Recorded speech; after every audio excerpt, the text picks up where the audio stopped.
And hello and welcome to a Wednesday episode of Running Point on ysnlive.com, brought to you by our good friends over at Greenwood Chevrolet in Austintown. Anthony Hartwig with you, Scotty Mincher on the side, Gary Althiser down there. You know what Wednesdays are in the winter seasons.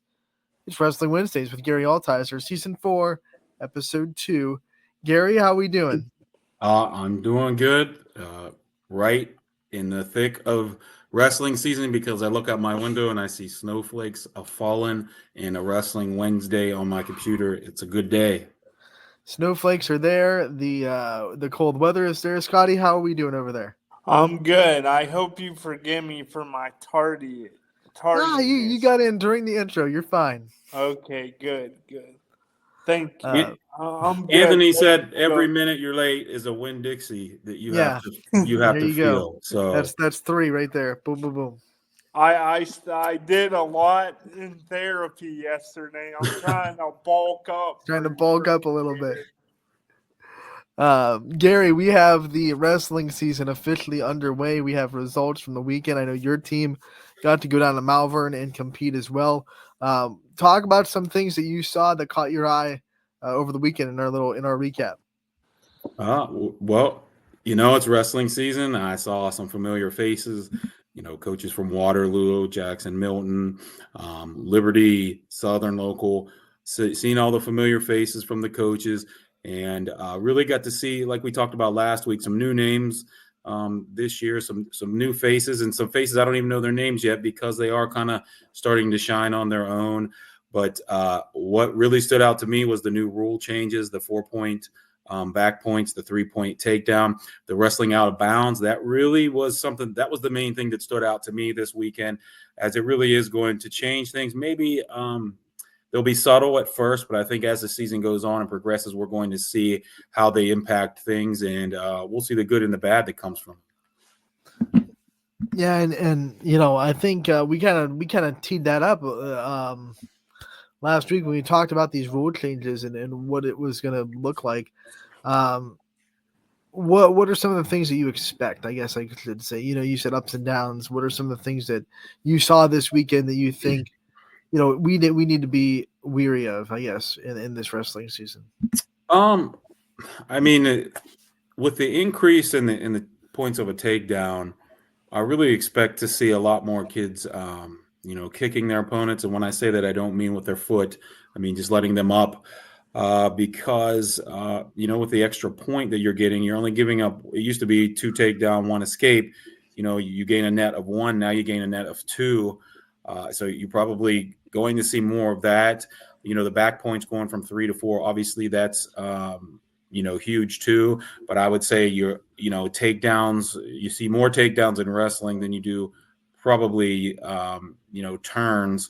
Or at least for some, some individuals, some schools, some programs, you're going to see the increase in that. But really, the out of bounds rule is the one I think that stood out most to me. Because wrestling, you're talking about a point here or there. That that's going to change things a little bit. But being able to wrestle out of bounds, that was great. I loved that part of it. The referees not having to blow the whistle to reset, letting them run out of bounds with 1 point of contact from either wrestler inbounds. I thought that was great. I think it's a great thing for the sport. And I think the referees were really good about it. They were cognizant of what was going on around. And if they were in a spot where, hey, we can't let them wrestle out of bounds because there's a coach's chair, there's a wall, there are spectators, we'll blow the whistle. But if there isn't, we're going to let it go and let this match continue. And I think as the season goes on, as the officials get more comfortable with it, get better with it, it's only going to be a plus for the sport, because stopping constantly just makes these matches take longer. It also takes kids out of the positions that they worked hard to get into. So I'm just excited for that, and I hope that it really lives up to what the potential that I've seen so far. We got some results around the YSN family as well from other places. West Branch, their boys and girls were both in action. Their boys went to Beechwood in an invitational. Beechwood, as Gary knows, and as we all know, we've talked about how they host and what kind of program they have. West Branch finished 4th overall as a team. Here are their placers for the Warriors. JJ Amara finished second. Cameron Brandt finished second. Gavin Hung finished second. Jackson Benner placed third. Grady Rockwell placed sixth. And then some awards for him, too. Bratt won the fastest pin award. And then Benner won the most pins in the least amount of time award for the Warriors. So that's a good start for that team finishing fourth. They're going to be um, back at it at the Riverside Rumble Invitational this week. That's their next match. Gary, we know about the West Branch program, but a freshman winning the most pins in the least amount of time award at his first invitational, that's a pretty impressive feat to go and finish place third and then get an award in your first varsity match as a freshman. Hey, it creates some great momentum for the kid for the season. Sometimes you'll see kids start like that, have a good first tournament, and that can carry them throughout the season because, it gives them some confidence to build on, shows them that they can wrestle at this level. Sometimes you'll see kids be timid when they're in ninth grade, coming up, seeing that they have to, wrestle juniors and seniors.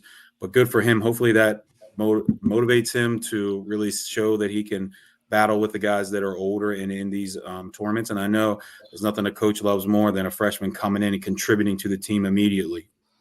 The other award winner for West Branch, Cameron Bratt, who won the most pins award. He is a senior, so you get an award from one of your experienced veterans. Mm-hmm. You get an award from one of your new guys. That's got to be fun as a coach.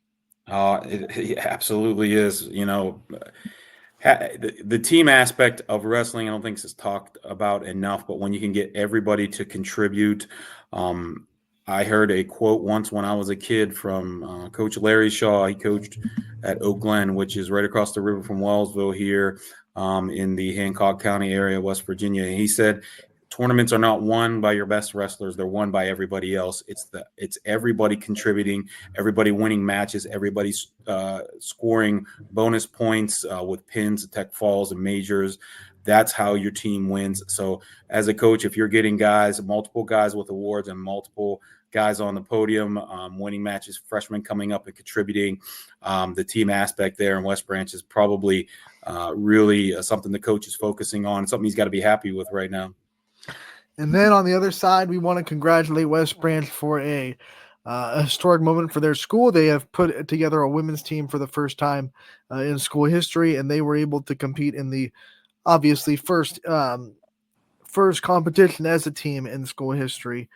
They finished 8th overall in Hickory over in PA, but they did get a champ in Jocelyn Brink. She won her weight division, and then they also had placers from Grace Bates and Brooklyn Stauffer. They both placed 4th. So a good start. We talked about it last year. We'll talk about more this year with the OHSA recognizing girls wrestling as a sport. You're going to see more and more programs be able to have enough interest and enough girls there to start programs. Yeah, hey, it's just continuing to grow. It's a great thing for the sport. I'm so glad to see it continue to build on the momentum that it's had so far. Sometimes you'll see things like this, new sports come out, people try them, and then it kind of goes by the wayside. It doesn't seem to be happening with wrestling and the girls' side, and I hope it just continues. I hope that someday we need to put the girls in a separate arena from the boys when we have the state tournament, in Columbus. I hope we need a whole new arena for them. West Branch will be back in action on the girls' side on Friday. They're going to go to Mount Union and play in the Friday Night Lights Invitational, which is hosted by United at Mount Union. So that'll be a fun time for them because that's a good venue for a wrestling tournament over at Mount Union. Yeah, it's a really nice facilities over there. And I've been in there before. It's all new. It's all updated. That'll be fun for them and get to see the campus and see where, college wrestling happens.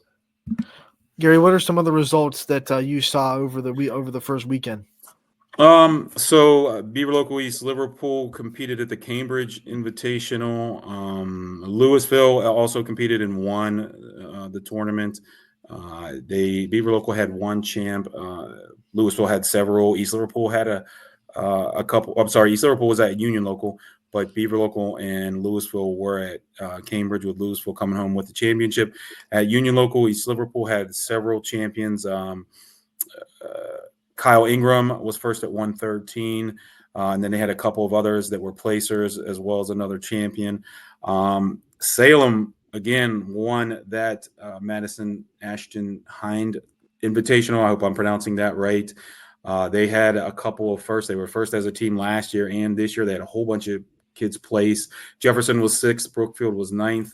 Brookfield had a champion at 106, a Reed. At 138, Burt from Salem was first. For Salem at 113, German was second. 144, Joey Kana was first. And at 150, Sean German was first for Salem. And 165, Stecker was second. And then at the Comet Classic, Canfield finished second as a team, Cheney sixth, and Mineral Ridge eighth. That's a new program there in Mineral Ridge there.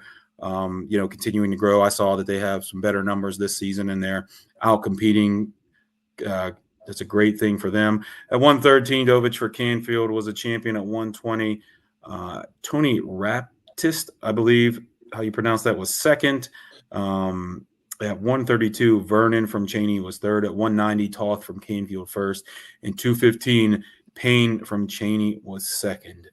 I did not get any of the results from the Fitch duels. That would be interesting to see, but dual matches, dual tournaments are really hard to get results because there isn't any congregated software where people come and put all of their results in.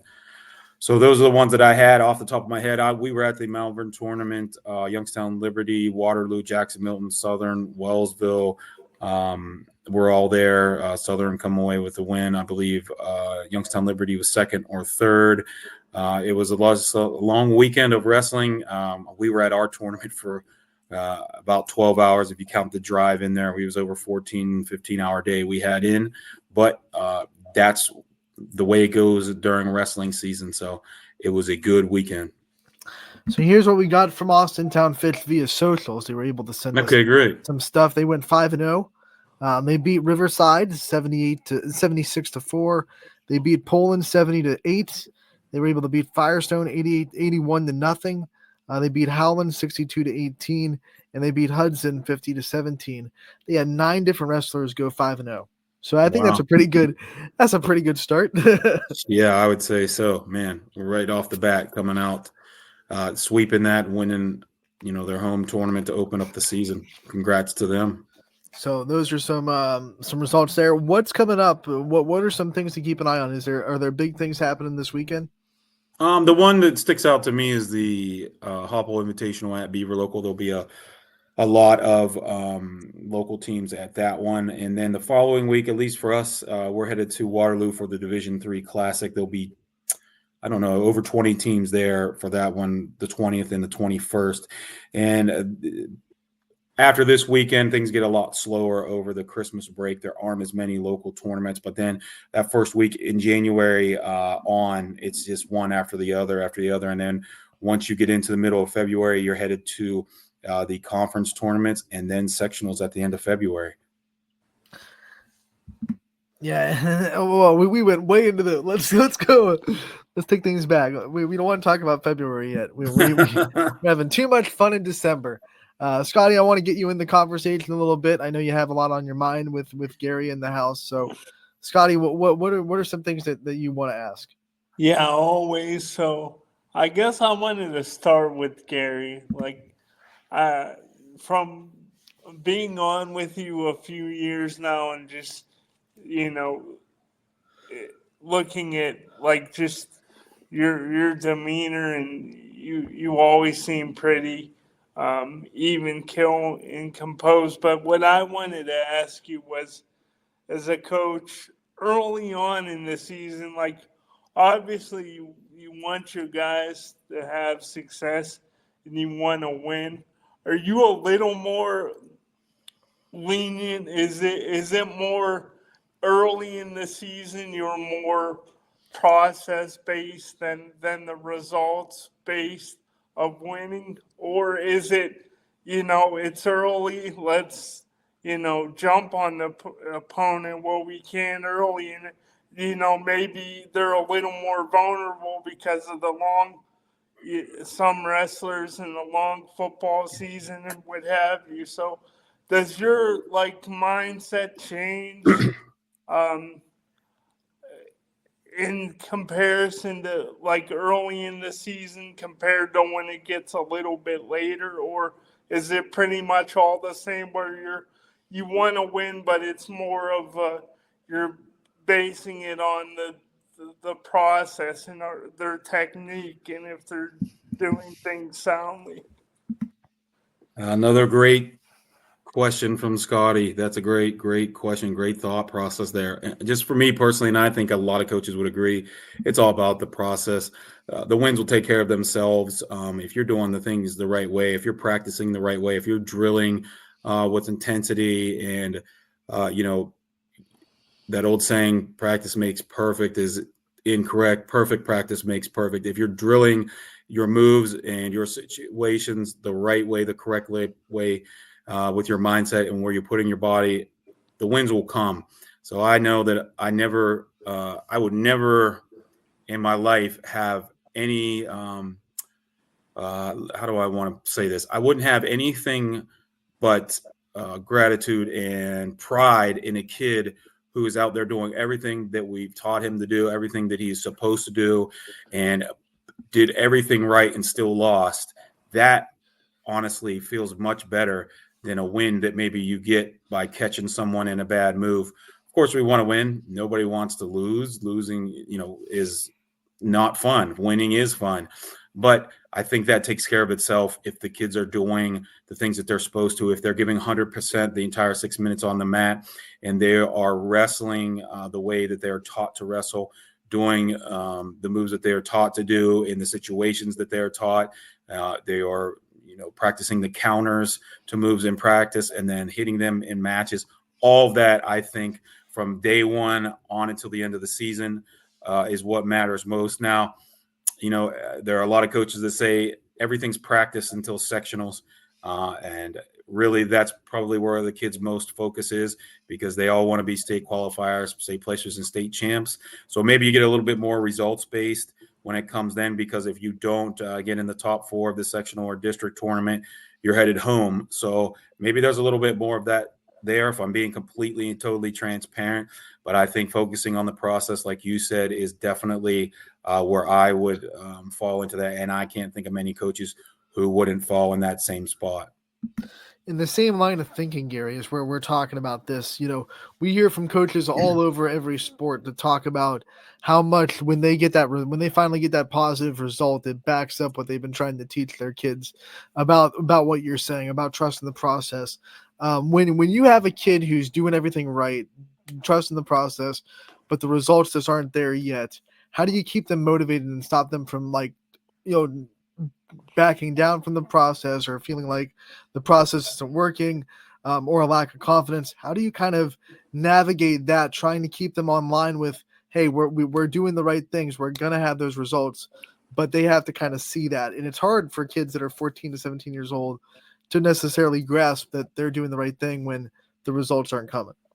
Absolutely. Another great question. Really, that's where your job as a coach comes in. I believe that's where you've got to focus on small victories and make them big victories. You got to let the kids know, hey, you're close, man. You're so close. You're right there. You're almost there. You're doing everything you need to do. You're getting better and better every match. You're doing the things that you're told. Keep pushing and keep building that kid up every week, because the losses can be really tough. And, I talk about this all the time in sports that, I hate that everything is based on wins and losses. I mean, you play a football or basketball schedule, and let's say you schedule 10 or 22 state champions around the country, and you lose by 1 point to every team. All people are going to look at, for the most part, all people do is say, wow, you're 0-10, you're 0-22. But they're not looking at, the context to that. I wish more people did look at the context to that, especially the kids. But they are kids. They're emotional, and they're They're green in life. They haven't experienced much in the grand scheme of things. So you as a coach, you have to do your job, build them up, let them know they're doing great. Maybe point it out in practice. I try to do that sometimes. If I know a kid is not coming out with the results that they want, but man, they're close, I will point it out in practice to all of them. And I'll tell them, the kids, hey, look what your teammate's doing. Look how well they've been practicing and how it's been translating. Even though it's not turning into wins, they're right there. And I promise you that those wins are going to start coming because they're doing the right things. And that really helps to build a kid up, telling them that they've done a good job. When they walk by you at the tournament, you're fist bumping, you're slapping five, you're telling them, let's go. I know that you can do the things that we've taught you. I know that you could win this match, but I know you can go out there and battle regardless if you win or lose. Those kind of things go a long way. And I think as a coach, sometimes we can get caught up in the chaos that is wrestling season. And I have to remind myself all the time that these kids are going to remember how I make them feel a lot more than they're going to remember what the team finished. Yeah, and I think that's awesome, especially when we're talking about this level. I know we hear a lot of college coaches and pro coaches pipe in the line that there are no mortal victories, and that's more based on when you're kind of doing it more as a job than you are in the high school level. But I think especially here when you're trying to develop kids and build kids' confidence, take the small victories when you can get them. Take the moral victory. There's nothing wrong with it. And there is no professional wrestling. And I'm not talking about the WWE. There's no professional wrestling. There are no $1 million contracts in this sport unless your name's David Taylor, I guess. He's the head coach of Oklahoma State, and he got one of those, the first that I've ever known. But now with the NIL, now that's changing. There are rumors about Marcus Blaze, the kid I talked to you guys about last week, the number one kid in the country. And one caveat, when I said he beat 3 national champs and a 4-time national finalist, those were college national champs and a 4-time college national finalist. I realized I didn't give you guys some context. That's the level that high school wrestling is going to. And I heard that he got, who knows how true this is, he turned down a $2.4 million NIL deal with the Buckeyes to go to Penn State. So maybe there isn't pros, but there could be these NIL is going to change things. I'm so happy for the sport of wrestling that the money's coming in, because it does give kids another goal or another thing to look up to. You don't want it to be about money, but most of them, if not almost all of them, are not going to go on and make money from wrestling. This is going to more about, and we've talked about this for 4 years now, about the lessons that it teaches you about life, about the hard work, about how they're going to be living life and doing something really hard as an adult. And they're going to think back that this is not as hard as wrestling practice. And they're going to think back of the lessons that they learned and how grinding is not going to be a foreign subject to them. It's going to be something they learned how to do for 4 months a year. So focusing on the moral victories is something you have to do as a high school coach, especially if you're coming from a place that, hey, you have to fill your roster with the kids that come out. You don't have your choice of 50 kids on a roster. You've got to build up the kids that you have, and you've got to focus on the things that they're doing good, improve on the things that they're not, and really take that as far as you can. And then if the wins come, that will be a win in itself. Sometimes will do all the talking for you. So get them built up until that starts happening at the very least. Scotty, any follow-ups to that, bud? You talked, and I think this is a good discussion, because I think it's easy, and when you're talking about sports, and it's easy to get so caught up on the result and the winning and losing gear. And I guess what I wanted to ask was, do you think you talked about some of the really tremendous wrestlers and what they've been able to do. Do you feel like in your 10 year, and now that this is your 10th year as a head coach, do you feel like these kids have gotten better and better even at a younger age? Like, do you feel like it's changed pretty drastically in the time, or do you think it's been a little more subtle? I I mean, I guess there is some subtle. It didn't happen overnight, but the leaps that the kids are making now is just it's at another level. The time that I mean, you still have to put your time in. You still have to put years in. You still have to put hundreds of matches in. That's not going to ever change. But I think because of the high level coaching that's out there, the high level competition that social media now has these guys.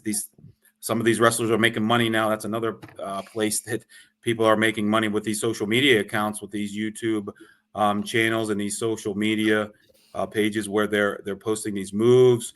There's a couple of guys that make full-time living, six-figure salaries just from the social media content alone.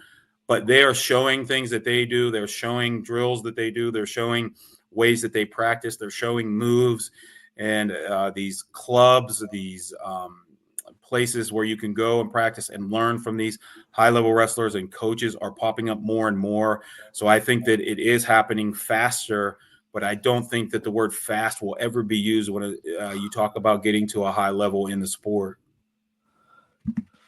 Gary, as we continue to preview the weeks ahead, Hoban, who we talked about last week, they are going to get started this weekend. They go to Solon for a tournament, and it starts a stretch for Hoban where they will not have a weekend off until the second weekend in January. So this is their slate. This weekend they go to Solon. Then they're at Hudson, the holiday tournament on the 20th and 21st. And then the weekend after Christmas, they go to St. Clairsville. And then after that, on January 4th, they're going to be at Perry, Penn City Invitational. And they finally get some time off before they go to Capitol on January 17th. So a long stretch of wrestling for Hoban coming up. Yeah, I don't know if they had anything the first weekend or not. No, I think they said that this is going to be kicking off their season today. I mean, weekend. Yeah, they played well into the football season. That there's no surprise there. I'm sure a lot of those kids also play football. That I think it's that Solon Comic Classic. I think is that first one. They've got a couple of highly ranked kids at the heavier weights. Some of those tournaments will be, there'll be some good competition there. We used to wrestle at that St. Clairsville tournament. That's one you never know what you're going to get. You get teams from Toledo, from downstate West Virginia. You could get really big schools. You get Pennsylvania schools there. That'll be some good competition. So I'll be interested to see how that team does, and especially, those highly ranked kids, especially after the injury last year that prevented, some postseason competition for those brothers to come this season. I think that they're both going to have great years, and they'll be highly on our radar.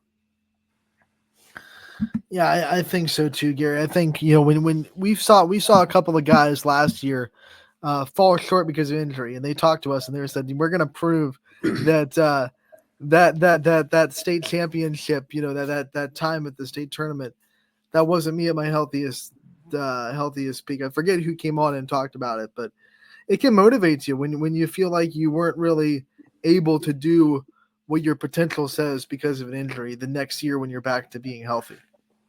I think that was Nick Bowser who talked about that, and he talked about how he just couldn't wait until his senior year. He got on the podium. I believe he placed in the top 4. I mean, gosh, I can't imagine the amount of fire that there will be after, not being able to compete in the postseason like that. Just the hunger would increase, especially if you've seen, kids that you've beat during the regular season, some of them multiple times, getting on the podium and doing great things, and that could be you. That probably has been the focus in the off season, that, hey, I can't wait to get back and show everybody that should have been me last year. And then Boardman Wrestling, they'll be at the Hopple tonight, this weekend for Beaver Local, but they get started tonight as well. They will go to Howland for a try with the Tigers and Chardon. So we look forward to getting some results in from the Spartans as we continue to see teams get more and more results in. And that'll be a good try to go to with those three. And that Hopple Invitational will be one to watch. Beaver Local always wrestles well at home. And they're another one. That tournament, you can really have some high-level wrestlers coming in from all kinds of teams. We can't wait for those results. We'll be back next week to talk about them and talk about all the other results across the YSN family. And like I said, we will do our darndest to get players on this Wrestling Wednesday throughout the season to highlight them and their journey as well as coaches. We're not opposed to bringing on wrestling coaches to Wrestling Wednesday either. So we will look forward to that as we hop into episode 3 next week. Obviously, we won't be on the week after because it's Christmas Day. Well, you guys got something better to do? Not really. Not really. It's Christmas, man. Oh man, no, we're taking the day off. Okay. We will be back next week for episode 3 of Wrestling Wednesday on Running Point. But until then, we are going to take a break. When we come back, we will recap all the action from last night. We had hoops go down, girls and boys, on Tuesday. We will talk about all that, preview the night that is going to be happening on the network tonight. And all that's coming up next on Running Point, brought to you by our good friends over at Greenwood Chevrolet in Austintown.